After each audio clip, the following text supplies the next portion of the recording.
We are now live streaming. We are going to come to order. Madam Secretary, prepare the minutes.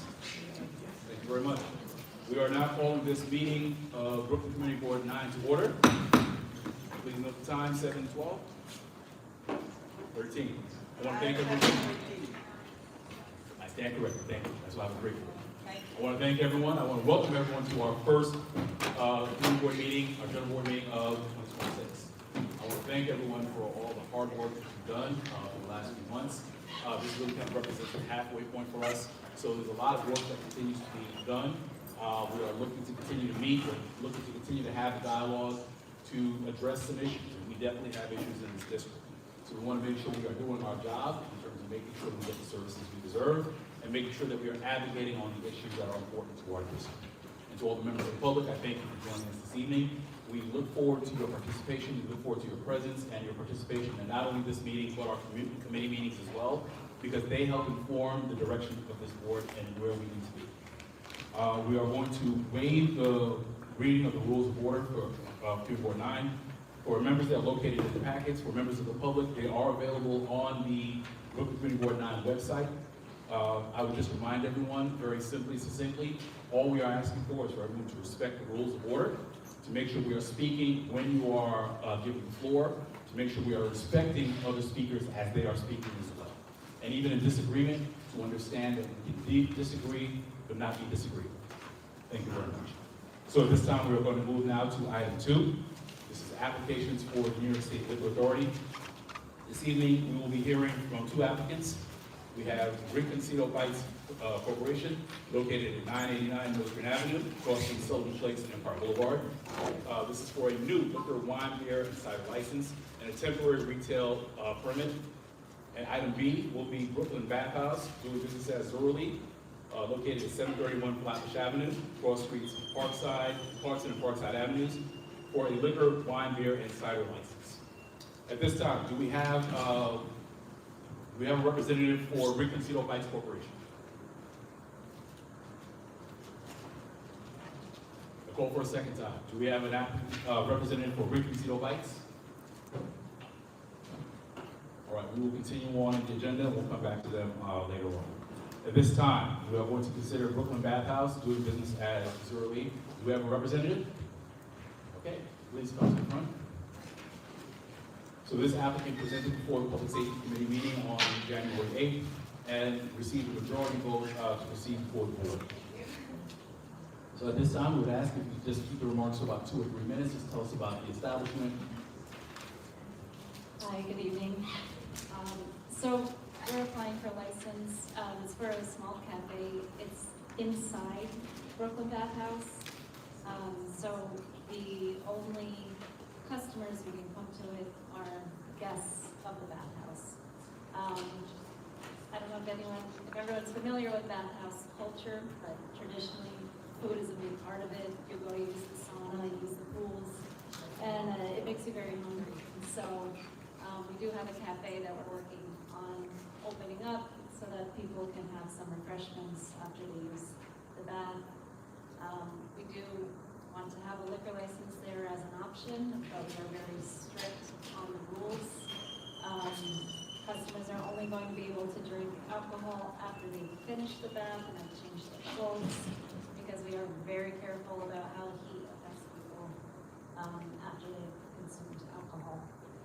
We also have a 2-drink maximum, so we're very, very careful about that, very serious. It is a wellness facility. The alcohol is just there as, kind of a nice treat if you don't want to treat themselves. Where's the bathhouse? Well, one moment, please don't shout out. We will allow a couple of questions from the public. Ms. Wood, I'll assume you have a question. I'll take you on the speaker's list. Any other members of the public who have a question for the applicant? Okay, seeing none others, we'll take Ms. Boyd, we'll take your question.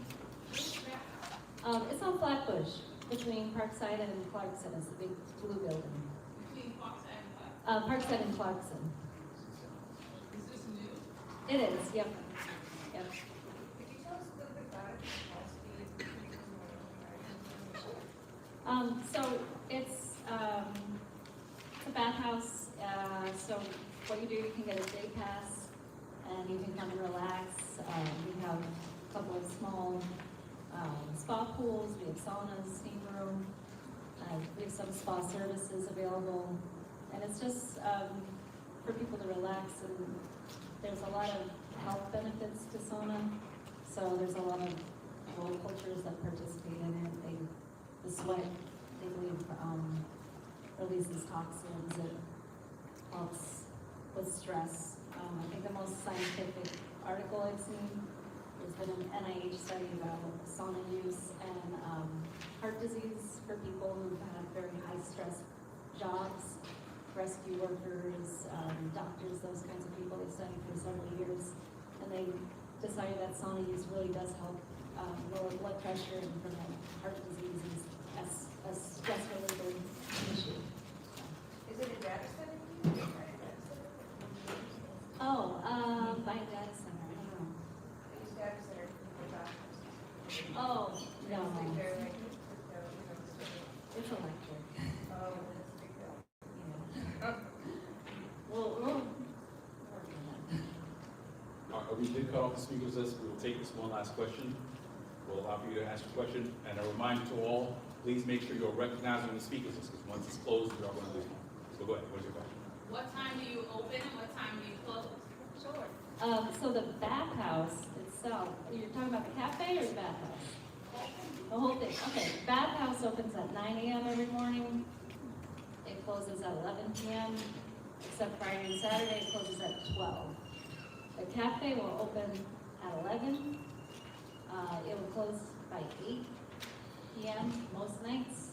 However, we have put our application in to be representative of if we have an event and guests are staying till close, the cafe would then be open until 11 or 12 or close. All right, and just for the record as well, that motion was voted on and is part of the motion that will be considered this evening for a closing time of 11 p.m. from Sunday to Thursday, and Fridays and Saturdays 12 a.m. So that's what's stipulated between the stipulation that was voted on is to be considered this evening. Okay, thank you very much. Wait. Did we have an adjusted hours like on applications? I don't see any application. I'm not sure if it's in the package. You submitted another package? Was there another package submitted with the correct hours? Recently, is it a different package? I'll have to check. Okay. All right, so we'll check, but the committee did vote on that, so that is the stipulation with those corrected hours. So, that'll be what we'll do. We were supposed to resubmit after the meeting for clarity because it was not finalized at that time. Right. So there was supposed to be a resubmission to the community board for clarity because we did not have clarity at our SLA meeting. Well, let's do this. Let's take that, we will discuss this in the business session. So there's that administrative piece we will discuss. Would you be able to stay just in case there's additional questions by the board?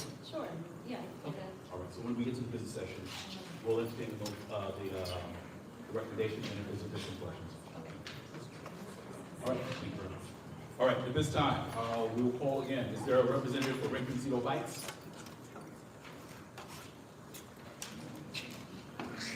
Okay, we are going to move from that application. We are going to move on to the public comment period. The public comment period is for exactly 30 minutes in duration. Speakers are allowed up to 3 minutes. The time is not transferable. So we ask that please make sure the first vice chair is going to be keeping time. You give you a signal when your time is coming to a close. Please try to make sure you finish your comments within that 3 minute period. At this time, we will call to the front. Is it Dana Kupferberg?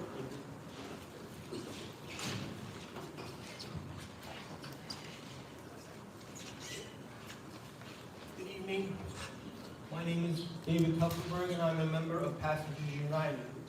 Passengers United is a Section 501c3 nonprofit, nonpartisan transportation advocacy group. Go to www.passengersunited.org for details on how to donate and our counter proposal of the MTA Brooklyn Bus Network redesign.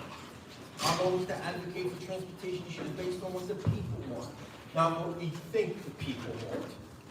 The goals of the MTA bus network redesign should be close service gaps, expand service to transit deserts, and do both without negative impacts to the core network. The Brooklyn Bus Network redesign draft plan released December 2022 received an overwhelming negative response. In fact, none of Brooklyn's 18 community boards support the draft plan. We think that the MTA should delay the proposed final plan in favor of a new draft plan. At the same time, the MTA should invest 1% of New York City Transit's operating budget, or $126 million, for the Brooklyn Bus Network redesign. It seems that the MTA has heeded the warnings. On November 13, 2025, the MTA removed most references to the next iteration of the redesign. The next iteration will not be released until spring 2026 at the earliest. Nonetheless, Brooklyn's community boards and ultimately the Borough Board should take a proactive approach to the MTA's lack of outreach. The MTA is proposing to change the B44 local's route path to be consistent with the SDS variant. This change would shift the B44 local away from the neighborhood hospitals. To compensate, the B49's northbound route path would shift to the hospitals, making the service less direct for its riders. Also, the MTA is proposing to close the service gap via Empire Boulevard with the creation of a new route, the B10. This route would poorly service clientele because the B10 would operate weekdays only and have a limited stop route pattern.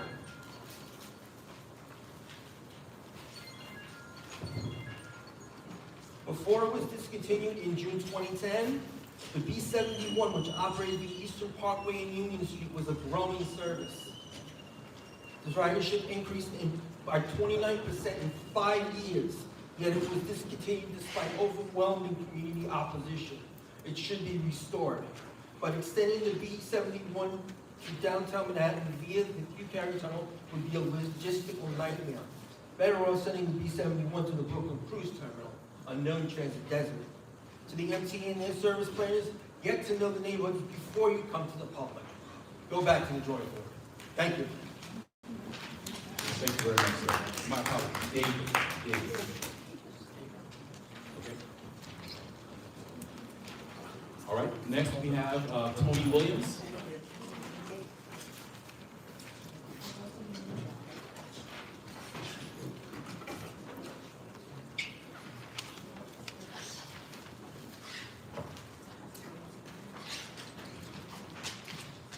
Good evening, everyone.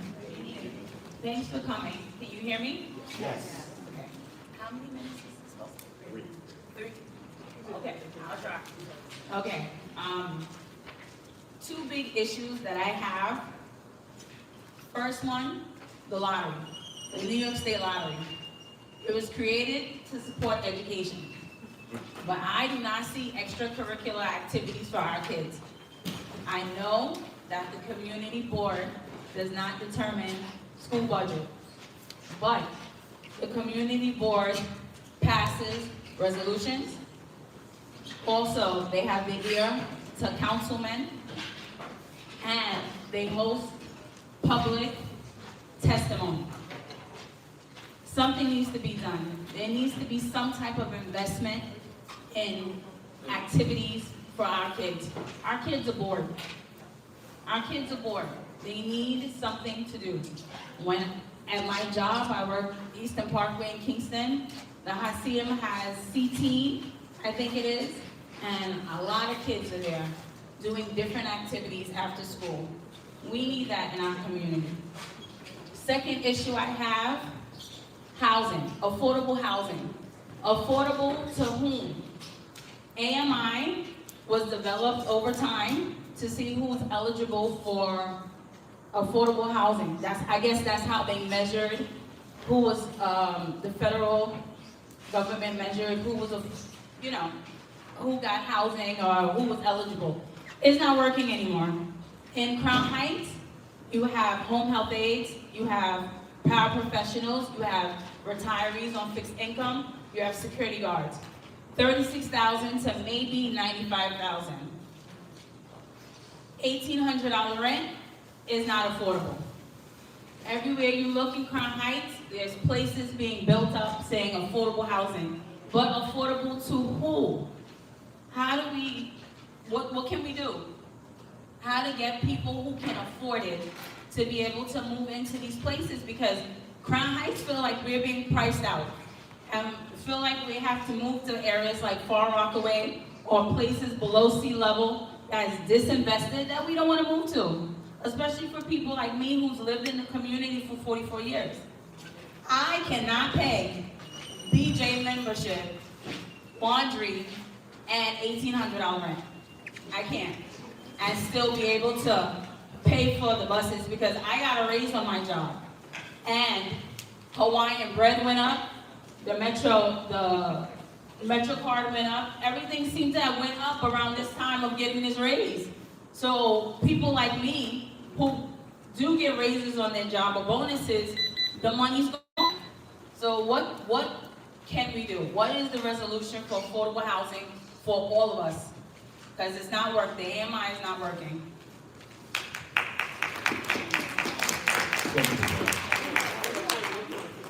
All right, I would just say very quickly, these are questions that we're absolutely dealing with.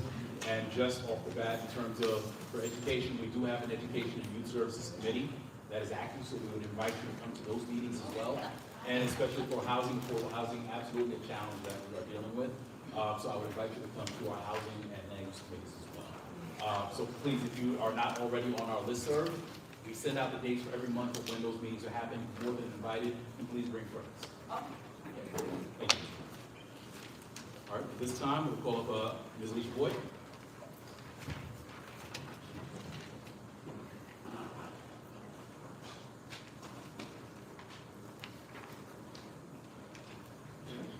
I want to say good evening to you. It's been a while since I've been here. I know some of you missed me. Especially Fred. I do want to say, I want to thank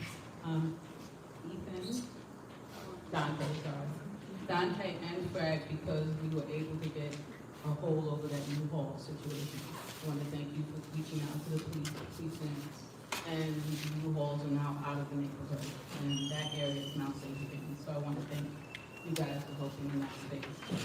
I do want to just take a moment, if you just want to hold 10 seconds for the people of Minnesota, because we know what it's like to have a gang of thugs surround a person and shoot them unarmed. Rodney King is still very close to our heart for you guys who are a part of that struggle. So can I just take 10 seconds?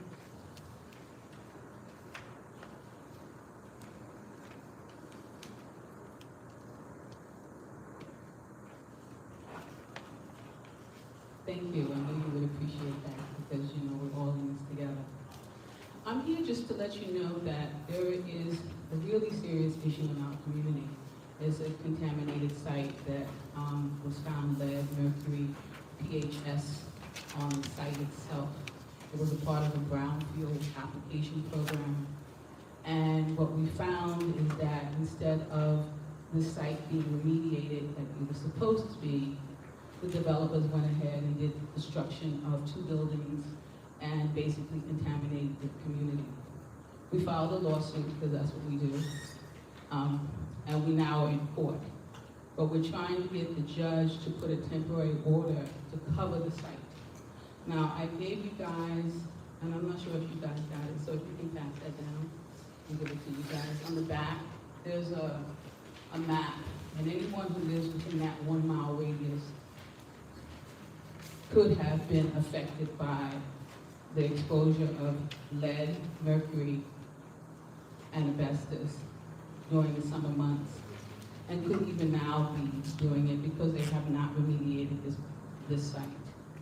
So on Thursday, we're going to the court and asking the court to please cover the site because we have a temporary restraining order against them. So this case is not going to be over with until there's appeals and stuff like that. So in the meantime, this site is still blowing toxic air into our community. Now, it's unheard of for a site that's this dangerous not to have to adhere to all of the administrative and regulatory requirements from both the city, the state, and the federal government. But this is exactly what has happened on the site. So please, think about coming out on Thursday and asking the judge that we're in front of, Mr. Lewis, to at least make them cover up the site while this litigation is going on, so no more hazardous conditions can happen into our community. If you have any questions, my phone number is down at the bottom. My name is Alicia Boyd, and I want to thank you for listening to me, and Happy New Year. Hey, I'm back on time.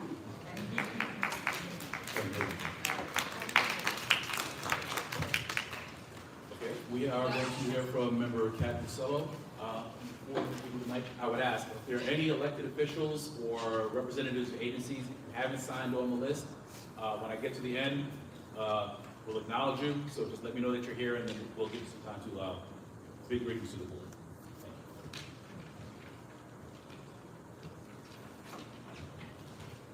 Hi, good evening, Happy New Year. I come with light news and happy news. So we should all thank Dante at the end of this. I did reach out to Dante and asked if we could do a board member appreciation event, and he gave the approval. So we will be having a board member appreciation event February 25th at Little Rooms Wine and Spirit on Ocean Avenue. I'll be setting up a sign-up link, and it's going to be a complimentary thank you all for all of the volunteer work that you all do, showing up each and every month, showing up in the snow tonight. So that's just something that I wanted to put on your radar. When you see it in the email, please sign up. It is a small space, it's an intimate space. So we just want to get a good head count. And again, don't thank me, thank Dante for saying yes. Thank you very much. All right. At this time, actually, before we go to that, do we have a representative from Rinconcito Bites? So, right, it may be possible. Did she call you? Because when she came to the SLA, that's what we thought we were going to attend the party. No, before the meeting, I sent a request to appear Okay. with justification, yeah. So it may be the weather, Yeah. maybe. But thank you for raising that. Okay, all right, so at this time, we are going to now go to acknowledgements. First, we have a representative from the Honorable Mark Levine's office.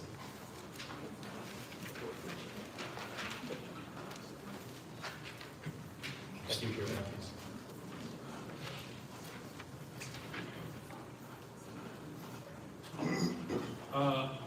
Good evening, everyone. Happy New Year. I bring greetings from New York City Controller Mark Levine.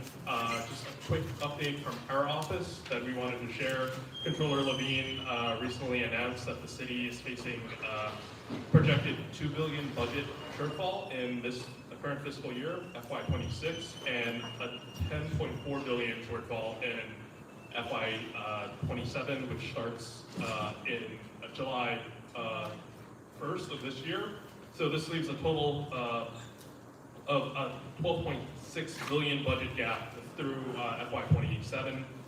Budget gaps of this size are highly unusual and represents a major challenge facing the city in this current budget and the next.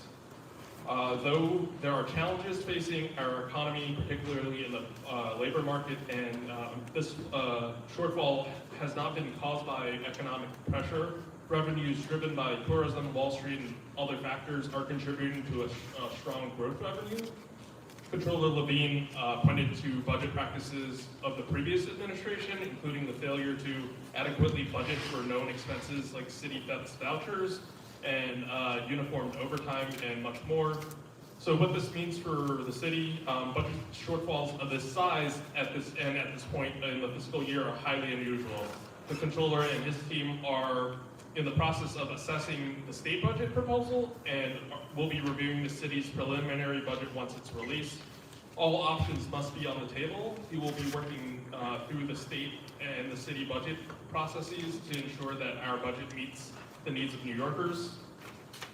The controller will also be going to Albany to advocate for the funds necessary to help close these gaps and to ensure that New York City gets its fair share of resources from the state. That is all. Thank you. What's your name again? My apologies. My name is Ed Sen. I'm the Brooklyn Borough Director for the Public Affairs team at the Office of the New York City Controller.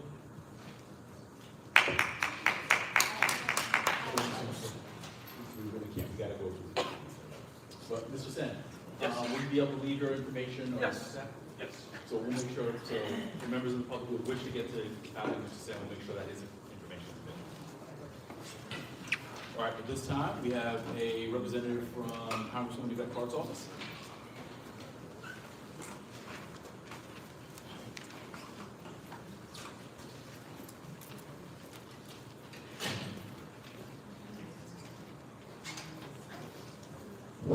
Good evening, everybody. My name is Ellie Slavin, community liaison for Congresswoman Yvette Clarke.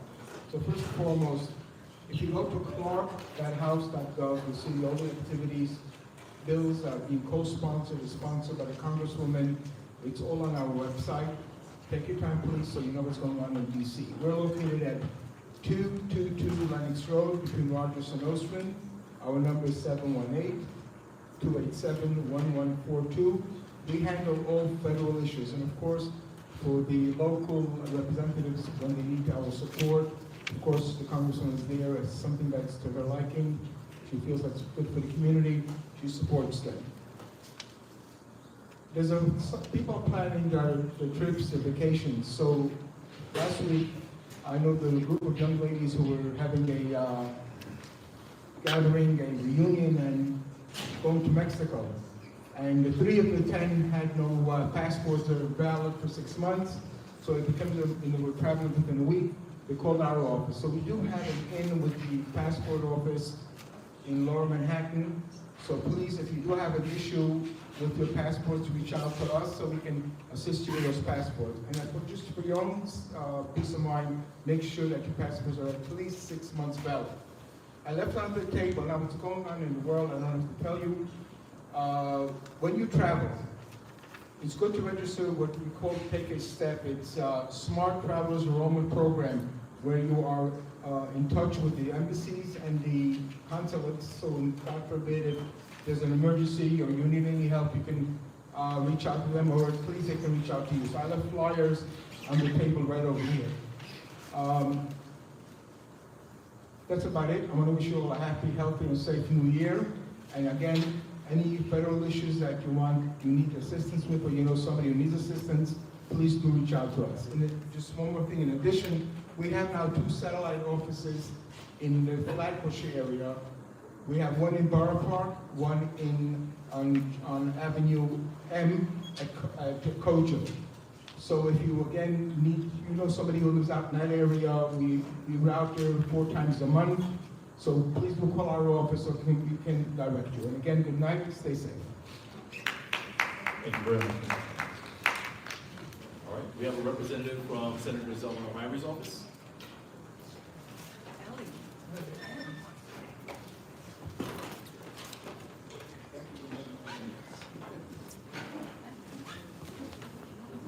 Good evening, everyone. My name is Portia Edwards. I'm the District Director for State Senator Zelma O'Malley's office. Just quick office location information. Our office is located on Nostrand and the corner of Lincoln Road. The address is 1077 Nostrand Avenue. Contact information for the office is 718-284-4700. You can always contact me at the office. I'm the District Director. Say my email slowly so that you can get it. It's P like Peter Edwards at nysenate.gov. Just some quick updates from the office. We have coming up a few events coming up. One in partnership with CB9, so we're excited about that. Coming up on February 19th, we're doing a movie screening for Black History Month of Everlasting. The flyer is here at the registration table. It's going to be on February 19th from 5 to 7:30 p.m. at Weeksville Heritage Center. It's a great movie, a great movie to watch. There will also be question and answer at the end of it. So please come out, support the event. And then the other, so the state has awards that we give out every single year. Do you know someone who should be recognized by the state? Or a business that you know that should be recognized by the state? We give out 4 different types of awards throughout the entire calendar year. And so if you know someone or a business who should be recognized by the state, please reach out to me with their information. We will definitely try to do our best to get those people awarded. Some of these awards you go to Albany for. It's a really big deal. And some businesses need to do the same thing as well. We have a Youth Leadership Award recognition that's coming up. The deadline for it is February 28th. The flyer is here. All of the schools get this, so you don't necessarily need to do much about this. The schools get these types of awards in their inbox every month or whenever the Senate does it. But this is one that's going to be due in February, on the last day of February, which is the 28th. But it says New York State Senate's Youth Leadership Recognition Awards Program honors outstanding students who will become our future leaders. Eligible students include current sophomores, juniors, and seniors who excel not only academically, but through leadership and extracurricular and volunteer activities. So if you know a youth that deserves to be awarded, let them know. Make sure you get this to their school as well, so that their school can highlight them and we can get them their awards. Thank you, and you guys have a good day. Thank you very much. And Portia, would you be able to leave that information about the local awards with Dante as well? So Oh, yeah, absolutely. Perfect. How long can these youth be? You're not a youth. All right, as I recover from that. We have a representative from Assemblymember Monique Chandler Waterman's office. Please come forward.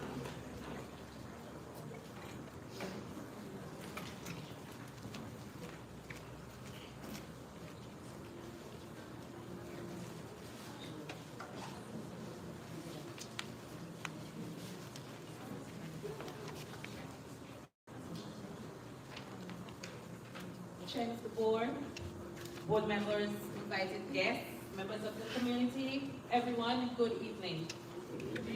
My name is Jennifer Richardson Herbert, and I am a constituency liaison with the Office of Assembly Member Monique Chandler Waterman. The member wanted to be here, as always, at your first board meeting for 2026. But this being the legislative season in Albany, she's able to do so. On her behalf and on behalf of the Assembly District Office, I take this opportunity to wish all of you a happy and productive new year, and trust that 2026 will be the year when our communities become more closely knitted and stronger than ever. Assemblywoman Monique Chandler Waterman is in Albany, as I mentioned before, pursuing the passage of several legislations, and of course this is budget time, geared towards improving the quality of life for her constituents and New York by extension. And we are aware that she has a very small part of this district which she represents, but nonetheless, Monique Chandler Waterman loves to represent. So regardless of how many, she was gonna have her presence here tonight, as she always does. Some of the bills she's working on include public safety, security for police officers who intervene to stop police abuse. The bill provides for police officers to intervene when other police officers are using undue or excessive force. She's also pursuing a law that provides for members of the clergy to visit the hospital outside of regular visiting hours. Just to name a few, because she's pursuing quite a few. Last Saturday, the member held her first Vital Voice community meeting for the year. Not sure how many of you were there, if you attended. At that meeting, she reported to the community on what she has been doing for her constituents, what has been achieved, and what is being worked on. It was a very successful meeting held at PS 189, the Bilingual Center, in partnership with the school. And I want to encourage you to attend the other meetings that are coming up. She has one every month. But I think for February, that one is going to be in Albany. After that, the others will be open right now to June. At the office, we continue to offer autism services. Of course, we must make appointments for that. We continue to assist constituents with various issues, and we are currently working looking to employ another constituent liaison. So if you know anybody else interested in doing the type of work that I'm doing, we are hiring. You can collect a flyer from the table here that has it, and we also have flyers available for the free bus ride to Albany coming up in February. That will be on February 14th, and every year they go to Albany, so that's coming up on February 14th. If you have any questions, you can always call our office. The number is 718-385-3336, and we are located on 903 Utica Avenue. Again, best wishes to the board for a successful 2026. Thank you. Thank you so much. All right, at this time, we also have with us, and I hope I got the title right, District Leader Michelle Teje. Yes, thank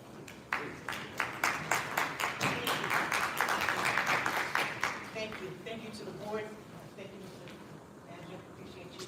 And thank you very much, Isaiah. Good evening, everyone, and Happy New Year. My name is Michelle Teje, and I am now appointed to serve as your district leader for Assembly District 43. And I wanted to share that some of our responsibilities include, and I prepared this palm card, we have several over there for you to have. So we work with the Board of Elections in terms of poll watching. We nominate candidates for judgeship for civil and Supreme Court. And then we also serve as members of our county party's executive board so that we can create policies that help to govern us and then be a better service to you in the community. So I'm listening to all of the presenters that you've had so far, and we all intersect at some point. Even, ma'am, if it's a small corner, as Chairman Waterman, we all intersect. And I'm happy that we are all working together and coming here. And one of the things we had Isaiah and Dante mentioned to me in our initial meetings was about bringing back our county committee members, our Democratic clubs. Now, I know we may represent different, different parties, but our Democratic club, we have been doing some research, going back, speaking to stakeholders so that we can get that organized and back online. And then also, as we talk about participating and how we can be stronger as a borough and stronger as a community, we also have opportunities for you to be involved through that county committee and delegate for the judicial convention positions. They are volunteer positions, as is the one that myself and my co-leader, Anthony Becker-Lucier, hold. And so we invite you, we'll be here at the end of the meeting. If you're interested in either of those two, we can sign you up. Also, our assembly member, I'm not sure if there's somebody representing Brian Cunningham's office on the roster. I won't speak for them. There is? Okay. Okay, so I'll just share this then. Brian Cunningham, our assembly member here in 1843, is going to be having his State of the District meeting on the 29th of January at 6 p.m. And the location, we'll make sure we get to you so that we can bring that out. Anthony may have it, so he'll come forward with that information. Thank you very much, and I look forward to being of good service to you, and I can do my job if you reach out to me and let me know, like I'm hearing today here, what some of your concerns or issues are that we can help you with. Thank you. Thank you very much. Looking forward to working with you. All right, I think we heard his name a couple of times. Do we have District Leader Anthony Becker?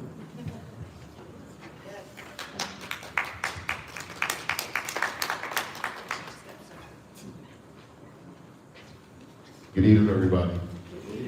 My name is Anthony Beckford. I'm your Male District Leader, State Committee Member for the 43rd New York State Assembly District. It's been a pleasure serving you since I was elected in 2024. For many of y'all, you know it's been nothing but a non-stop movement from our community initiatives to partnering with the community board and many of the community-based organizations, and especially with our youth and our seniors. For the Assembly members' State of the District, that will be at Downstate Hospital. So that will be at 6 p.m. on the 29th. But also on that day, there will also at 5 p.m. there will be a vigil for Alex Preddy that will be put on by many of the VA nurses and federal workers. And that will be also located at 423 East 23rd Street. And as my co-leader express, we are looking for more county committee members to actually help serve within the community. It is the basic foundation, of your democracy, right? So those who want to feel like, what can we do to be more active and be more involved? This is definitely it. You work with us in regards to making sure that your democracy works for you, but also in regards to making sure that we uplift judges and elevate them so that way they represent you the right way. Again, it's good to see all of you again. And this year, we're going to take it by storm again, with more partnerships, and definitely we'll work with y'all with a lot of youth initiatives that we're talking with a lot of organizations with as well, too, and so forth. So thank you again. Thank you very much. Okay, at this time, we have a representative from IDCC.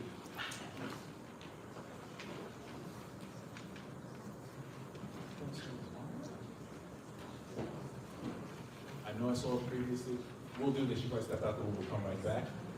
We'll actually do this. Are there any other representatives or elected officials who are here this evening that didn't sign on the list yet?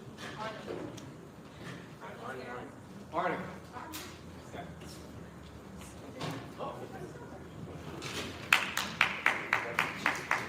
Good evening, everybody. Happy New Year. Great to see everybody who are new people and the old people.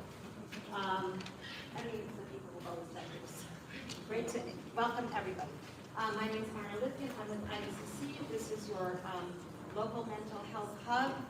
I like to call it a hub instead of clinic because we have really evolved with mental health. We are now taking things a level up.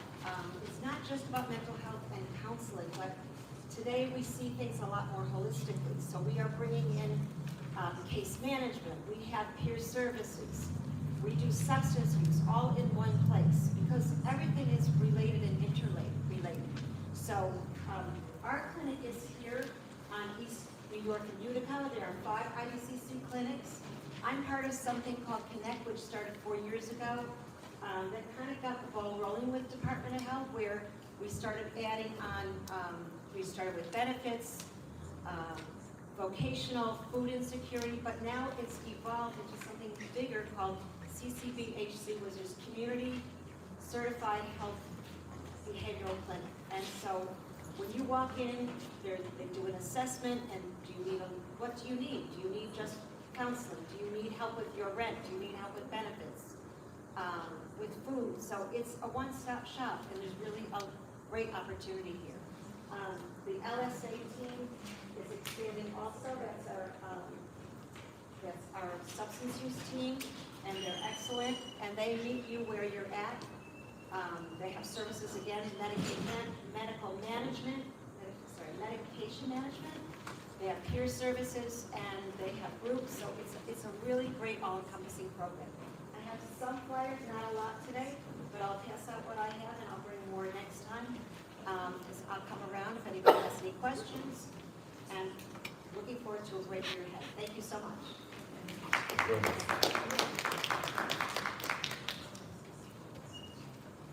Okay, we have a representative here from the Department of Consumer and Worker Protection. Hi, everyone. My name is Ali. I'm a Community Affairs Associate with the New York City Department of Consumer and Worker Protection. I have a topic that is really fun and everyone looks forward to, and that is taxes. We love taxes, right? No one does, right? But here's the thing. DCWP, our agency, wants to make it easier for New Yorkers to file their taxes. So about 2 decades ago, we started the New York City Free Tax Prep program, where our agency partners with many local nonprofits to offer over 140 sites throughout the city. The program was really started to help build wealth for the working class community. Something we started seeing, being a consumer protection agency as well, was a lot of fraud in the private tax preparer industry. Many working class people, lower income, moderate income folks, were getting scammed on a day-to-day basis by their tax preparer in various different ways. This program was started to prevent that, but also to maximize refunds, because for many New Yorkers who are living in a paycheck to paycheck, this is their largest paycheck of the year. So any mistake a tax filer makes, or any kind of predatory behavior, hurts wealth building for our working class communities. So the income eligibility for single filers is less than 68,000. If you're a family with dependent, that number jumps to 97,000. Check us out. Go to call 311, ask for tax preparation, or go to nyc.gov/taxprep. I'm a resource. Just wanted to introduce myself. It's my 1 month in as the community affairs liaison, I guess, for Brooklyn. I'm a resource. If there are workers' rights issues, consumer issues, where you're like, okay, who should we talk to? You can talk to me. My name is Ali, and I'm happy to be here at the community board. Thanks for letting me speak. Thank you very much for coming out this evening. All right, final call. Are there any other representatives, elected officials, organizations? Hearing none, I just wanted to thank all the elected officials and organizations that were represented this evening. And thank you for all the words and the resources that you brought to our attention. My ask is that for members of the community, for board members, the members of the community who are here, if you hear about something that you cannot use, please pass the blessings. So please make sure that you plug these resources into your networks, whether it be work, whether it be schools, whether it be place of worship, so that way, hopefully somebody who can use these things are able to find out and take advantage of these resources. Okay, so with that, we are now completed our business session. Our public session. We are now going to go into the business session. Madam Secretary, at this time, call roll. Members of the board, please listen for your names. Good night. Abdul Makati. Nicholas Amanar. Fred Baptiste. Present. Solan Benjamin. Kat Rochatello. Joanne Carr. Suki Chow. Kendall Christensen. Present. Eve Coleman. So Carey. So. Max Davidson. Present. Lisa Etienne. Madame Gabois.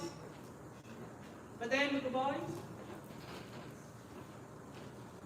Bishop Hamilton Gonzalez. Present. Thank you. Shauna Hartley. Present. Rod Herbert. Order of the chair. Drew Johnston.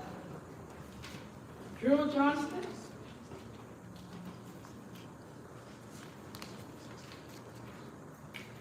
Volney Joseph. Volney Joseph. Renisha Labari. Renisha Labari.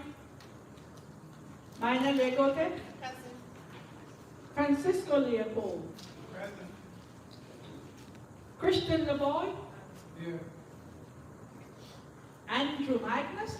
Present. Mabina Letby. Marcia Maxwell.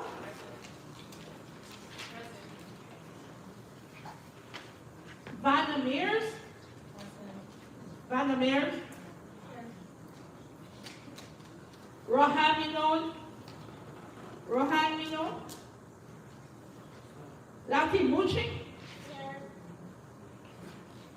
Ethan Norville. Denzel Adoro. Isaiah Pickle. Here. Hassan Kizi. Hassan. Vanessa. Here. Felice Robertson. Vinnie Rosenberger. Melissa Sevilla. Bakari Candia.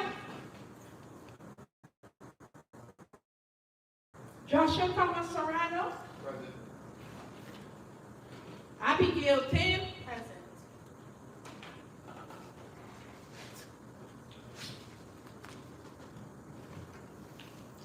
Debbie Timothy. Present. Linda Watson Lord, that's me. Don Welkers. Don Welkers. Teresa Westerdahl.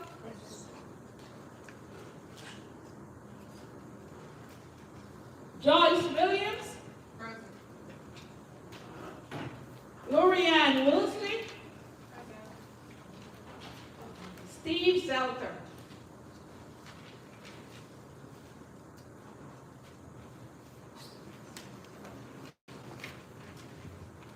Okay, are there any members of the board who did not hear their name called? Or walked in late for the attendance to the roll call? Dawn Walters said here virtually. Right, yeah. Okay, roll call, please.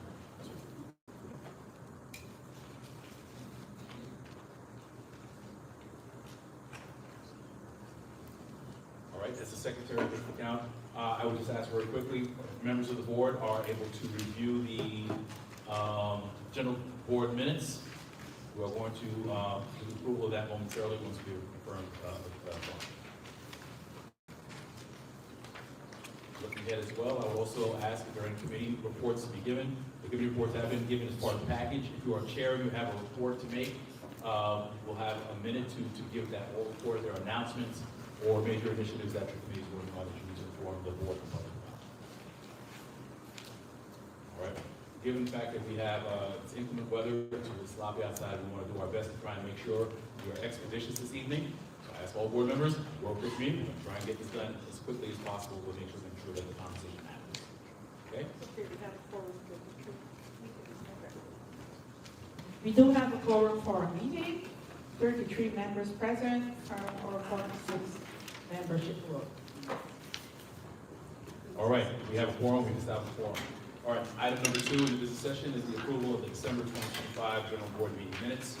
The package has been sent out and is included for those board members who have packages. Are there any corrections to be made to the minutes at this time?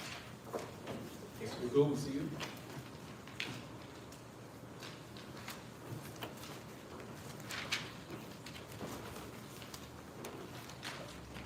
Isaiah, you got a question? Just in the attendance, there's a typo in my last name, there's an extra 8. Okay. We'll make that correction. Hold on a second. Go ahead, Ms. Etienne. Yes, in the name's Darlene Neely's name is spelled wrong. Darlene Neely, Councilmember Darlene Neely.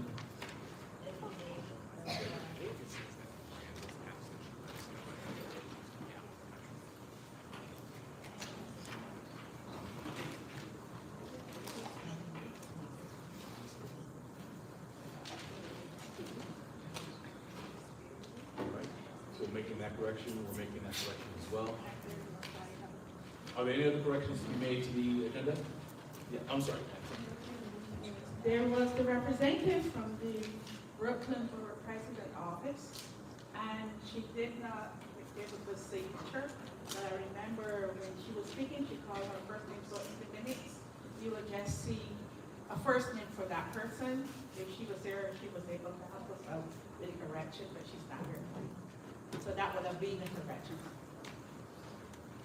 All right, so we will get the correct, we will get the full name and spelling, and we'll make sure to make that correct as the agenda as well. All right, hearing those corrections, is there any objection to adopting the minutes for December 2025 as amended? Is there any objection? Hearing no objection, the minutes are adopted as corrected by common consent. Okay, we are now going to go on to item 3, number 3, committee reports.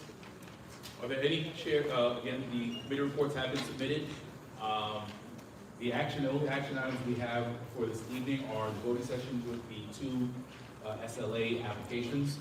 Are there any committee chairs who at this time wish to make a verbal report to the board?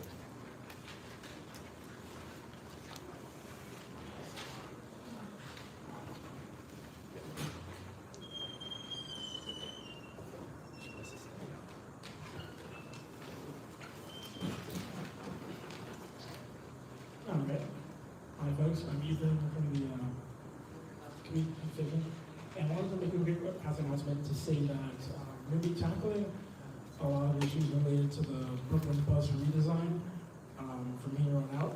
So if you have any interest in those things, or if you have any opinion you want to make sure gets heard during that process, please come to our meetings because we're going to be spending the next few months on making sure that bus redesign works for District 9.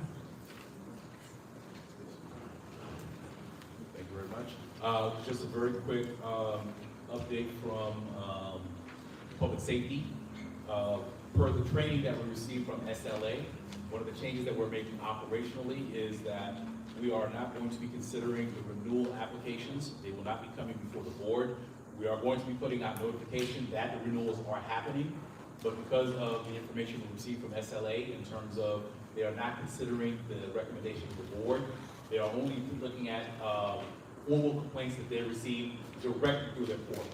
So in the interest of time, we are not going to consider those, but we want to continue to make sure that they are advertised when we do receive those notices from applicants. They will be publicized for transparency purposes, and we will be advocating for all members of the public.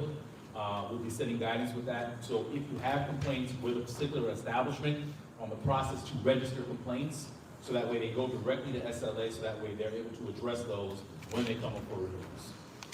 As we continue to work along, we also do want to advocate because we feel that that is something that is accurate. We do want that feedback. We want that connection with renewal applicants to come back and be responsive to the community board that approved them to begin with, and to make sure they continue to be good partners.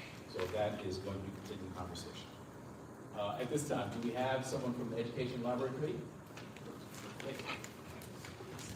Hi, good evening, everyone. My name is Melissa Bear. I'm on the Youth and Education Committee. And this weekend, on Saturday, January 31st, we're going to be hosting a job fair targeted to youth ages 14 to 24. So if you know anyone that might be interested, the board office has all the information. Thank you. Oh, I'm so sorry. It's going to be at the school for the deaf. Awesome.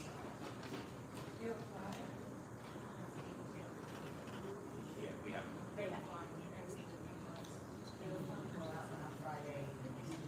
It's been going out in the email blast.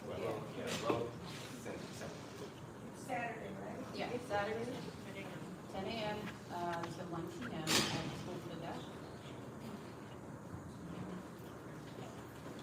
All right, again, this is an event that this committee has done before successfully and well on previous occasions. So we're looking for board members to support this as well. This is for our youth in terms of being able to explore career options and have conversations early about what they potentially want to be in the future, including community board chair.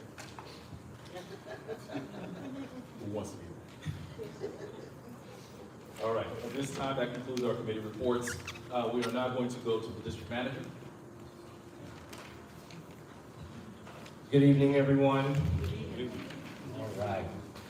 All right, so for public notices, just want to remind everyone that community board applications are live.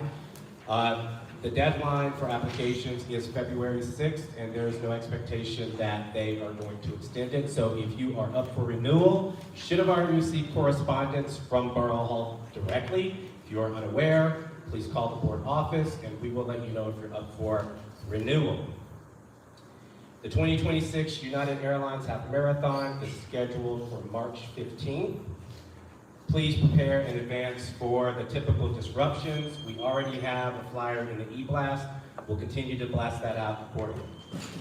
The Refugee and Immigrant Service Center provides assistance and services to refugees in the United States with the intent of assisting these individuals in becoming employed and self-sufficient. This center serves the refugee population citywide, which consists of individuals who are either unable or unwilling to return to their country of origin due to persecution or fear of the same due to race, religion, nationality, political opinion, or being a member of a particular social group. That service center was located in Queens. It did close last week. The new center is now opening in Brooklyn. The new location, it actually opened on the 20th. The new location is 25 Chapel Street, 6th floor, Brooklyn 11201, 25 Chapel Street. At 791 Empire Boulevard between Troy and Schenectady Avenues, the Department of Transportation Street Lighting Unit has conducted a survey that has determined that additional street lighting is warranted. If you've been in the area before, definitely at night it's dark. So this is right in front of PS 221. So they did determine that additional street light is warranted. So We should be getting a street light in front of that school momentarily. There's no indication of when the installation will take place, but I'll stay on top of DOB. The Solid Waste Advisory Board, the SWAB, is having a tour of the Brooklyn recycling facility. The tour will give you a behind-the-scenes look at how the City of New York processes recycling. This tour is going to be on February 13th at 1 p.m. We've been disseminating it in our e-blast. If you're interested, just reach out to the board office. Clarkson Estates, which was a state project located at 329 Clarkson Avenue, is opening the lottery for 163 lottery apartments and 164 supportive units. Available units range from 30 to 70% AMI. The deadline to apply is March 10th. The deadline will be held, I believe it's like March 28th at the end of the month. You can request an application by emailing Clarkson at kgupright.com. Clarkson at kgupright.com. The New York City DYCD 2025 Community Needs Assessment is still active. The survey, this survey is used to better understand the needs of youth, families, and communities across the city. If you have the opportunity to fill that needs assessment out, I would encourage you to do that.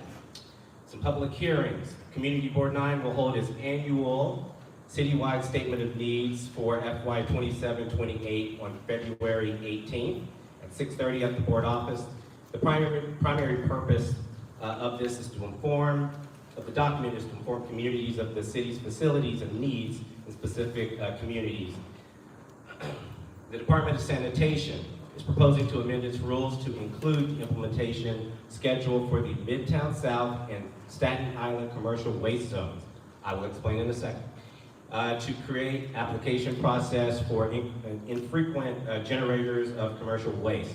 DSNY will hold this public hearing on Wednesday, February 18th via Microsoft Teams at 10 a.m. The reason I am saying this is because our zone has not been determined yet. We're in, I believe, the Brooklyn East Zone. So if you want to know more about containerization, I would encourage you to participate in these public hearings so you get an idea of what it's going to look like when it comes to our district. And then just a couple of small things. I just want to continue to encourage everyone to sign up for the e-blast. We put all the information we get from everywhere in the e-blast. We did change the format of the e-blast back in December, so we got some complaints that was just too many flyers. Now there are buttons. So like, for example, if you're looking for employment, you should scroll and go to the employment button. And then all the flyers will be there. So we've condensed it to make it easier and more digestible. The March 24th General Board meeting will be held at BBG. There was a scheduling error on my part, so that's why we're here. So we moved it to March for BBG. And I will continue to mention this because we get a lot of people coming into the office for it. We have a list of public notaries around the district. So know folks who need notary the service, tell them to come to the board office, we'll give them a list. That's all from my report. And you can also email the list, correct? Correct, yes. Okay, thank you very much for the report. We will take questions. Remember, we don't take members of the board this time, I'm sorry. In the business session, we don't do board members. All right, are there any members of the board? Ms. Timothy will take a list. Member Timothy. Any other members of the board have questions for the district manager? Ms. Westerdahl, we see you. Any other members? I see Ms. Timothy, I see Ms. Westerdahl. Any members? Last call, no leave flags. This will be it. List is closed. Ms. Timothy, go ahead. Dante, did you receive notice that there's a new chief at DSNY North 9? A new chief for DSNY. I haven't received an official notice, but I correspond with the garage enough, so they haven't said anything, but you know, if the chief wants to meet me, I'll meet the chief. He was supposed to attend the meeting tonight because I spoke with him. I commended them for the work that they did. That they did. During, the snow removal. There has been changeover at the garage. We've had a change in superintendents a couple of times over the past couple of years. I think they're steady now, so if you are familiar with the garage, get to know them, they're nice folks. And Ms. Westbrook. I just wanted to ask about the Department of Finance. I didn't really understand this. We have two bullet points for DOF. The New York City Department of Finance is proposing a rule in relation to the apportionment of tax lot parcels, a portion of which were acquired by the City of New York through condemnation proceedings. DOF will hold this public hearing at 11 a.m. on the 29th of January. It will be conducted via Microsoft Teams. To participate, by the way, a lot of public hearings, this is the website, rules.nyc.gov. So you can go to that website to look at nearly all the public hearings. And then all of the login information, credentials will be there as well. And if you choose to email directly, you can email dofrules@finance.nyc.gov.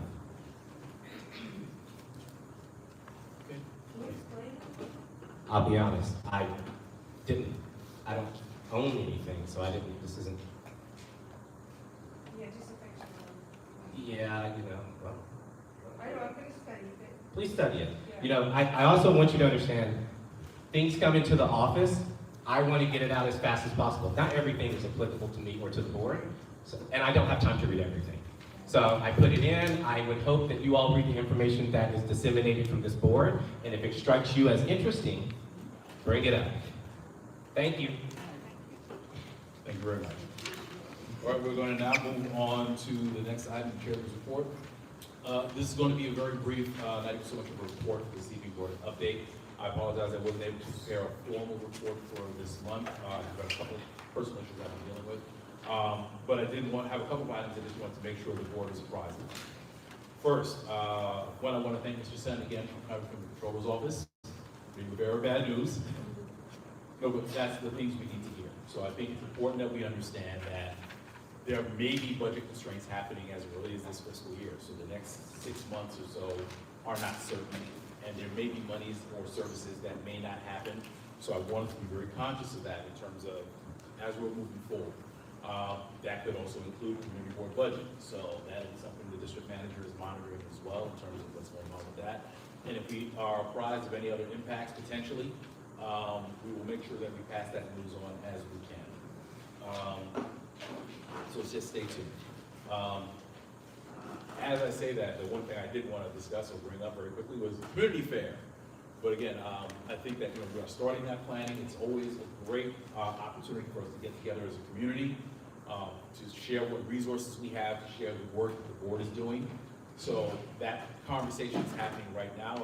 I request that all board members and committees please have that conversation in terms of what facets and events you would like to see done there. With that eye, in terms of there may be some budget constraints, but I want us to at least dream big and have those ideas and see what we can do. And then we'll see what the budget tells us after that. So typically the community fair is in that first weekend in June, but that is part of the planning process. If there are any ideas, please make sure you communicate that to the district office as they coordinate that. The district manager also reiterated Community Board 9 applications.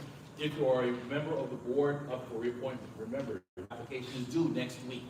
I already had a conversation with Borough Hall, so you may be working on the essays. Please make sure you get them in by the February 6th deadline. There is no extension anticipated. There's not going to be an extension. So please make sure if you wish to come back to the board that you are submitting. If you are a member of the public, if you're on a committee, and you would like to become a part of this conversation, the dialogue, and take on the role of board member, I absolutely encourage it. I've been a board member since 2012, and this has been great. I mean, not always easy, but this is great because I get to have conversations with my neighbors and really understand what's going on in our district, and unite with a lot of other people who really care about this district and want to make sure we get everything we're supposed to have. So absolutely. And remember, the deadline for that is going to be February 6th. One of the conversations we're also having is with regards to the board structure, or we're going to be having that more deeply in terms of how we structured, are we appropriately structured, do we have the right committees, are the right roles in the right places. So we want to have that conversation in terms of what the board looks like. Our current committee structure goes back at least another 15 to 20 years. So it's always good as an organization that we look at these things in terms of, do they make sense? Are there other areas we should be involved in? Are there other conversations we should be having, and how do we structure that so that way, as a board, we are effective? As we talk about that as well, one of the things, the conversations I've had with my colleagues and other boards is with regards to video conferencing. I think tonight is the perfect example of why we need to have more common sense legislation in terms of the open meetings law that would allow more flexibility for us to do work remotely, to be virtual when it requires. Some of the conversations we're having, we're not talking about a carte blanche where you will never see everybody's face in a box for an entire year. We are talking about, I think, that the default should be in-person meetings, because I think it gives us the opportunity to dialogue. But we also want the flexibility to be able to say, it doesn't make sense to drag people out of flu season or after a snowstorm to achieve a quorum in the middle of January or at the end of January. So those are conversations we're having. That would require us to be able to send recommendations to the state legislature. So we are having those on along with my colleagues, and I would definitely like to make sure we have that conversation here so that way we inform that conversation with what we believe should be included is that, to make sure that we accomplish the goal of doing the work of the community, making sure that we have operations that reflect 21st century sensibilities, and we're also able to make sure that we're inclusive as well. So we can bring people into spaces, we can make sure they're able to come to the board and participate and share and do these things. So we're trying to accomplish all of these things in one. And I look forward to input in terms of what we think is the best way to accomplish that for CP9 and for public bodies everywhere in the state. That is all I have at this time. I will entertain questions if anybody has any questions. Okay, I see you, Member Koo. Any other questions? Just the one. But I know you have questions, so afterwards, let's talk. Any other questions from members of the board? Okay, hearing none, we're going to close on this. Go ahead, Jeff.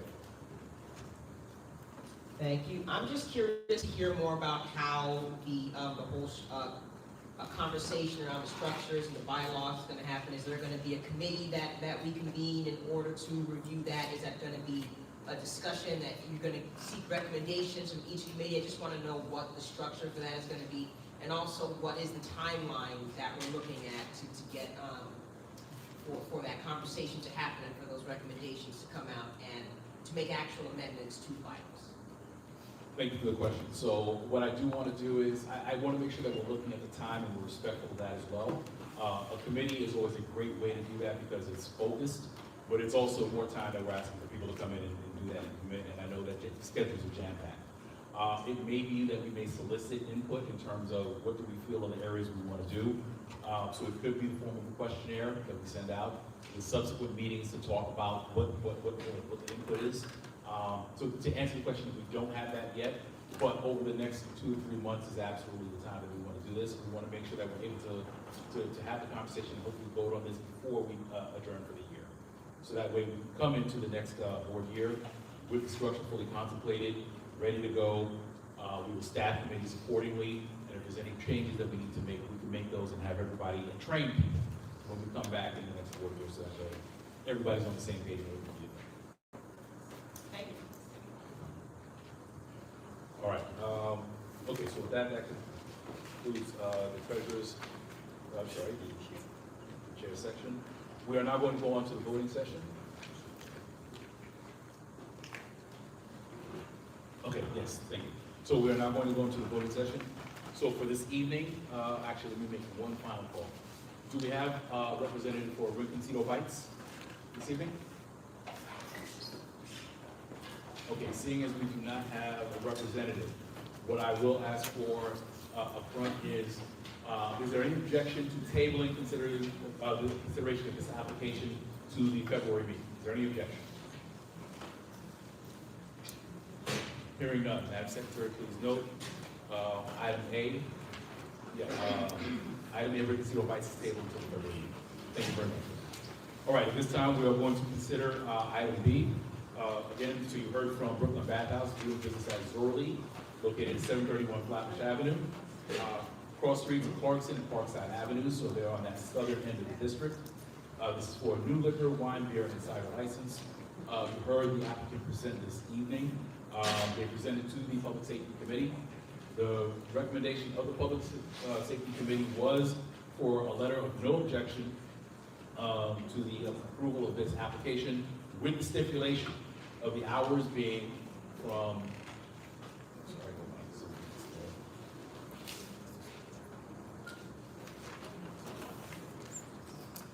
It is in here, hold on. Bear with me 1 second. I just want to make sure we have it for the record. This part.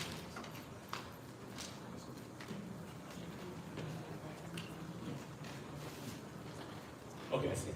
Yes. Okay, so the stipulation was that the hours of operation will be Sunday through Thursday from 11 a.m. to 11 p.m., Fridays and Saturdays from 11 a.m. to 12 a.m. So that was discussed.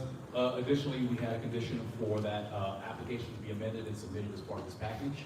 I understand that that is being checked, that might not have been submitted. So administratively, that would be a condition to make sure that that is also submitted as part of the change if this is adopted by the board. All right, at this time, as this is a recommendation of the committee, does not require a motion to come to the floor. We will take on readiness, we will take questions. Are there any questions with regards to this application? Members of the board, please let me know when we create the speakers list. Mr. Herbert, I see you. Member Lawrence Marcelo, we see you as well. Any other questions? Members of the committee, Ms. Hartley, do you want to go on the list, or Ms. Coleman, do you want to go on the list? No. You want on the list? All right, so I have Mr. Herbert and Ms. Marcelo. Do I have any other members? Okay, hearing none, the list is closed. Mr. Herbert. Well, thank you very much. I guess my biggest concern, more of a concern as opposed to a question, is that with the bathhouse, I don't know if anybody looked into the concern of possible dehydration after, going through a sauna treatment, right? Because that, then coupled with alcohol, can put stress on the body, stress on the vascular system. So that's my only concern. I don't know if anybody looked into the health effects. That's my concern. I'll tell you what, let's see if we can answer. Do we still have a representative? Would you care to answer your question? Okay, we'll have the representative answer your question.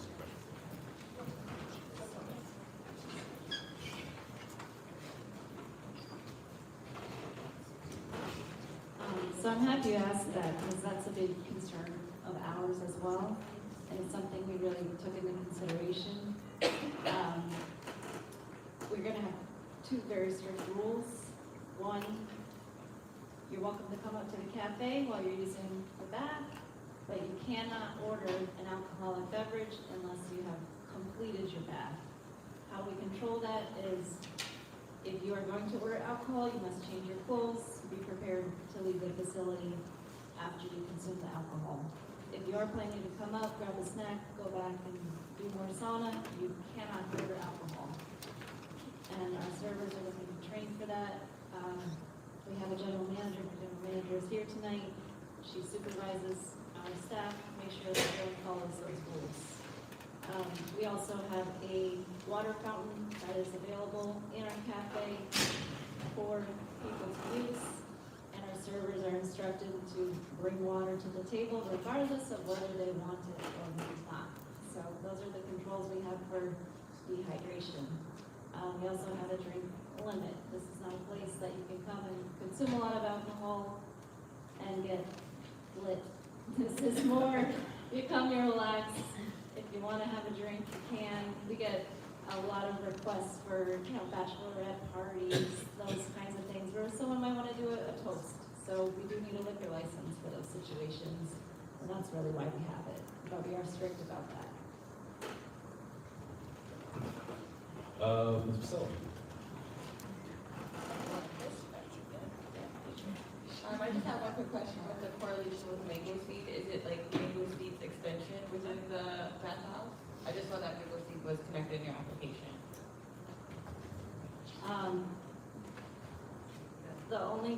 connection that we have is Mango Seed is another location under our LLC.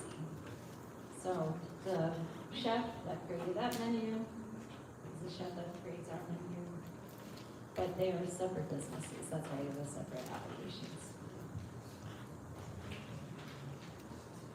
Okay, thank you very much. All right, so that completes the speakers list.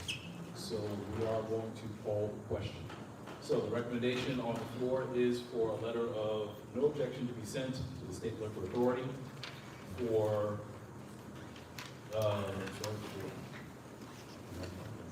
Missouri Restaurant located at 731 Flatbush Avenue, Parkside, Clarkson Avenues, with the stipulated hours that were mentioned before. At this time, we are going to call the roll. If you answered yes, this is a vote in favor of the motion. If you vote no, you're in opposition. And if you wish to abstain, you can abstain from the motion as well. This is going to count for vote count and for attendance purposes, okay? So listen for your names. Abdul Mahbir, Yes.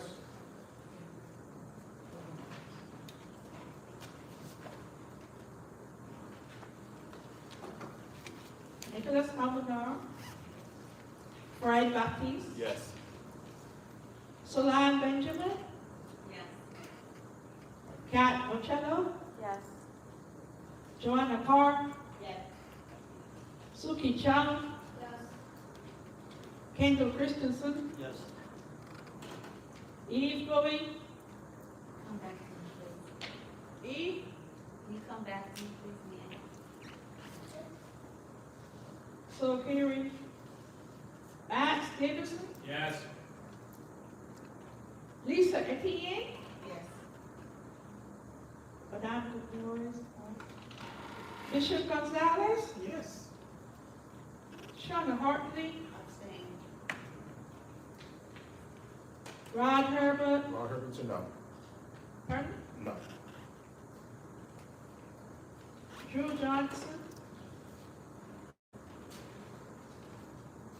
Joseph Walney, Alicia Labari, Mina Legote, Yes. Francisco Leopold, Yes. Christian LeBoy, Yes. Andrew Magnus, Yes. let me out, Marcia Maxwell, Vanna Mears, Yes. go ahead, right here, Lucky Mucci, Abstain. Ethan Norville, Yes. there we go, Isaiah, Abstain.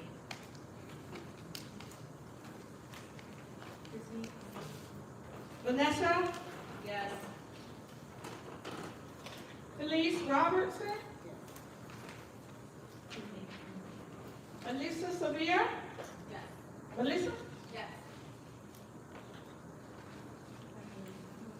Joshua Thomas Serrano, Yes. Abigail King, Yes.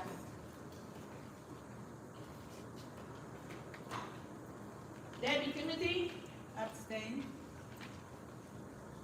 Linda Watson Lord, yes. Dawn Walters, She votes yes. Teresa Westerdahl, Yes. Joyce Williams, Yes.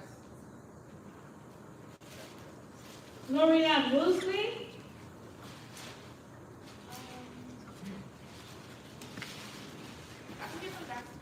There we go.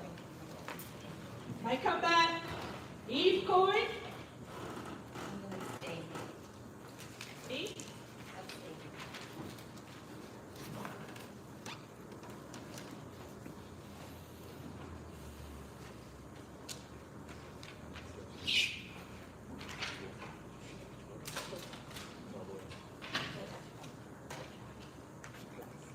Lorianne, back to you. Yes. Thank you. All right, while the secretary checks, are there any members of the board who did not hear their name called or did not cast a vote?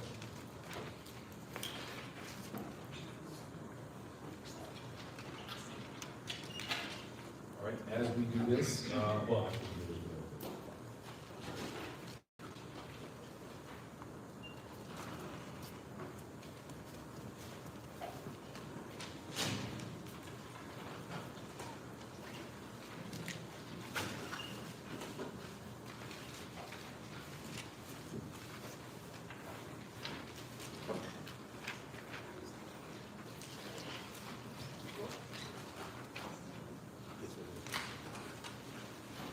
Vote carries with 27 yes, 1 no, 4 abstain. the count was 27 yes in favor, 1 no, and 4 abstentions. Motion carries. The letter of objection will be sent to the board. With the one qualification, the request was from the committee for the amended application, for the application to be submitted amended. Please make sure you submit that as soon as possible. That is going to be pending, so this is going to go pending that receipt of that, okay? So please as soon as possible. All right, okay. That completes the voting session.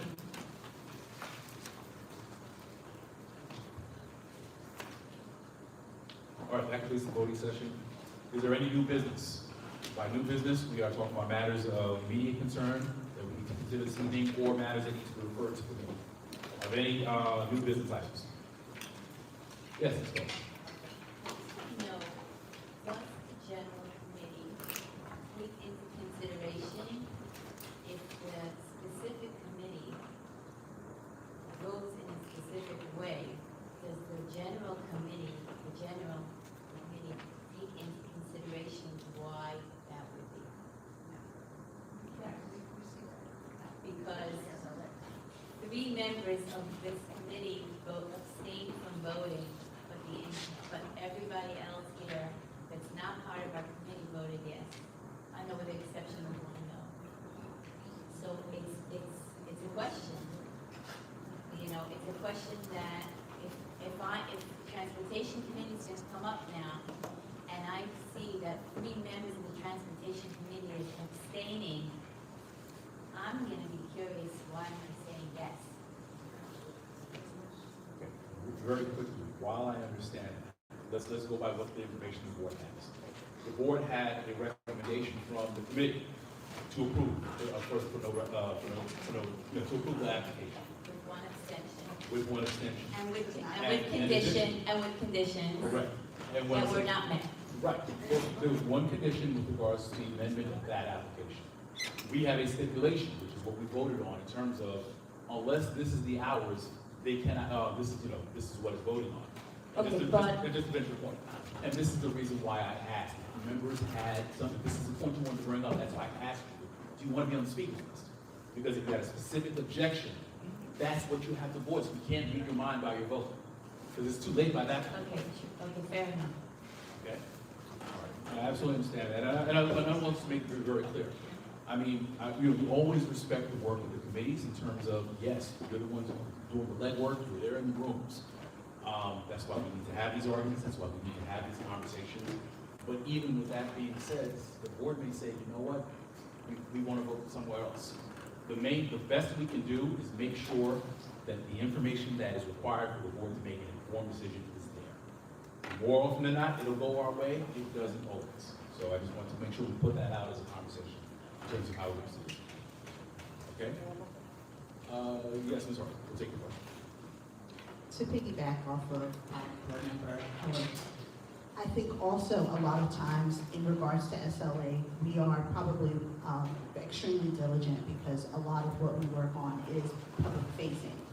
At that same time, we do see quite often that there is a challenge that comes from many of our board members when we do actually are in alignment. We also have board members that are not always in attendance to the SLA meetings and may come and be not informed. And we are very big, and we'll say this again from an SLA perspective, we want businesses to thrive and grow within this community board, but at the same time, we do want transparency, and we also do want things to be ethical. And at no point do we ever sit on the board and want to say no to something just for the sake of saying no. a lot of times we've asked the questions, we've done the work. We have a resident member who actually recognized me from our last SLA meeting where the initial inquiry took place. And so sometimes we may not be speaking up because we thought that the question had been asked, which I did previously. But we go through so much information, and there's also a lack of attention span that then creates the issue. All we can do is just persevere and move forward with us being on the SLA. But I will just say that we did ask for things to be done prior to coming, and there is a hesitation because of the initial SLA meeting with the initial application process and the initial inquiry. And there was some not necessarily pleasant conversations that took place. Gentlemen, thank you. Okay, last call. Is there any other new business for the board? Forgot to mention, so Senator Myrie's office brought over senior resource guides, hard copy. So if you want this, feel free to come by the board office. It has all types of resources from advocacy to elder abuse, emergency preparedness, government benefits, legal resources, et cetera, et cetera. So if you want this, we have it in our office. Yes. Okay, thank you very much. And with that, we have completed our agenda. I want to thank everyone. 2026 is here. Keep up that energy, keep up that great work. We are a fantastic board, we do great things. Thank you very much. And again, to all members of the public, I invite you to continue these conversations at our committee meetings. Please make sure you go to the website. They have dates for all of our committees. With that, we stand adjourned. And Secretary, please, 8:44 p.m. Thank you.